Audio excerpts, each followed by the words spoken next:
What do you mean 3 people vanished from their house in the middle of the night and they've never been found? Meet Sherrill. Sherrill is a 47-year-old mom who lives with her 19-year-old daughter, Suzie. This all takes place in Springfield, Missouri, in 1992. Everyone who knew them said Sherrill and Suzie were very close, and for the most part, they live pretty normal lives. They've just moved into a new house.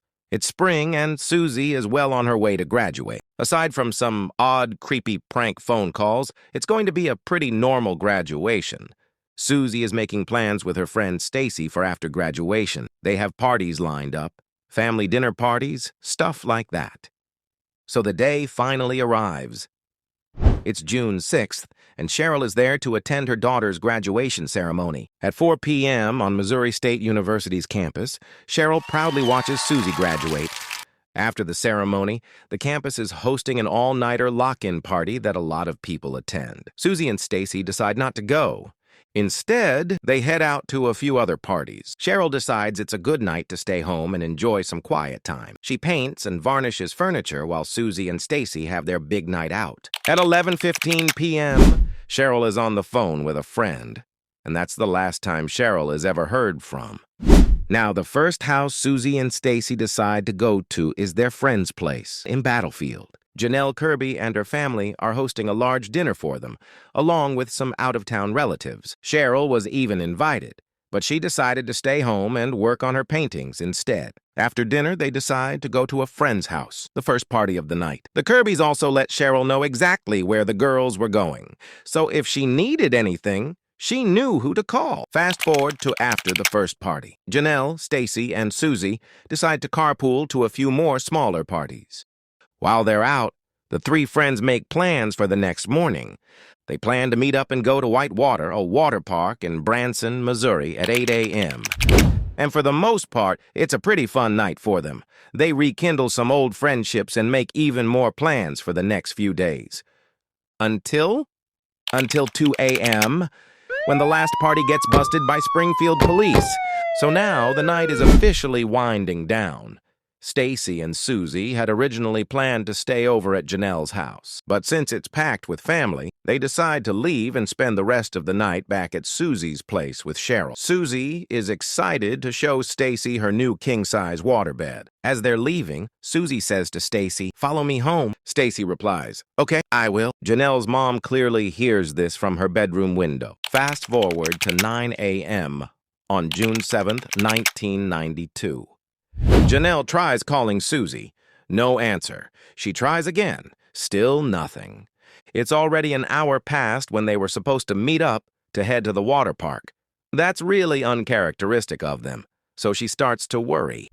So she eventually decides to go over to Suzie's house with her boyfriend just to check. When they get there, all the cars are still there. They notice the porch light next. The glass cover is broken, but the bulb itself is still intact. At the time, they don't think anything is seriously wrong. Janelle is barefoot, so they sweep up the broken glass and throw it away. Plus, it feels like a nice thing to do for their friends. But what is strange is that the front door is left unlocked. As soon as they open it, Cinnamon, Suzie's New Yorkshire Terrier, greets them frantically at the door. Cinnamon seems scared and runs straight to Janelle, staying with her.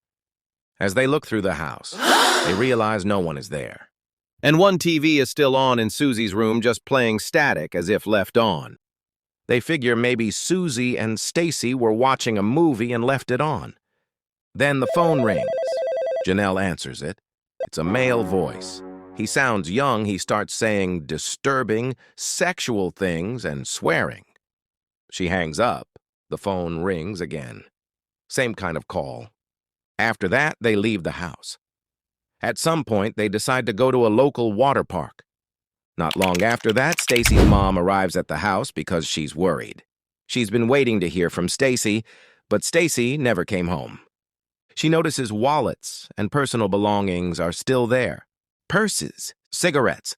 In Suzie's room, there's some clothing on the ground and a pair of pants that she knows Stacy was wearing the night before. But things like a bra and underwear are not there. She notices the answering machine. There's a voice message on it. She listens to it, but accidentally deletes it. No one knows what it said. More friends start arriving. People are walking through the house, cleaning up and straightening things. Eventually, everything is reported to police. By the time police arrive, the porch glass has already been cleaned up. The voicemail is gone. A lot of people have been through the house. The crime scene is now contaminated, so police have no solid leads to go on. Over the years, police looked at a number of suspects, but none of them were ever charged. One of the most talked about was Robert Craig Cox.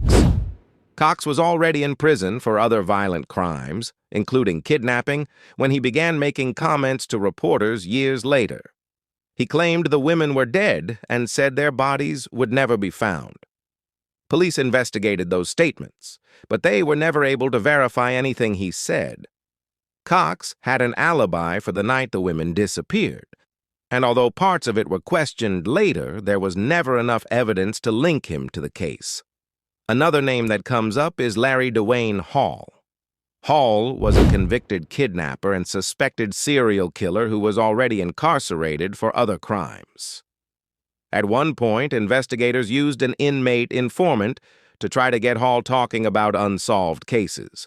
During those conversations, Hall hinted at involvement in different crimes and claimed he had a map marking burial sites.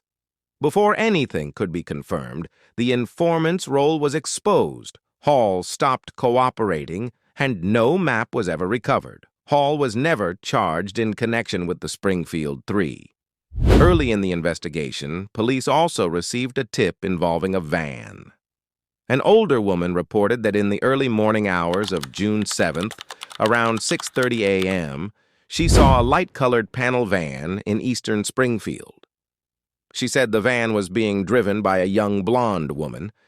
There was also a man in the vehicle, and the witness reported hearing him say something to the driver that sounded controlling or threatening. The woman didn't know who was in the van, but the interaction stood out to her enough that she later reported it.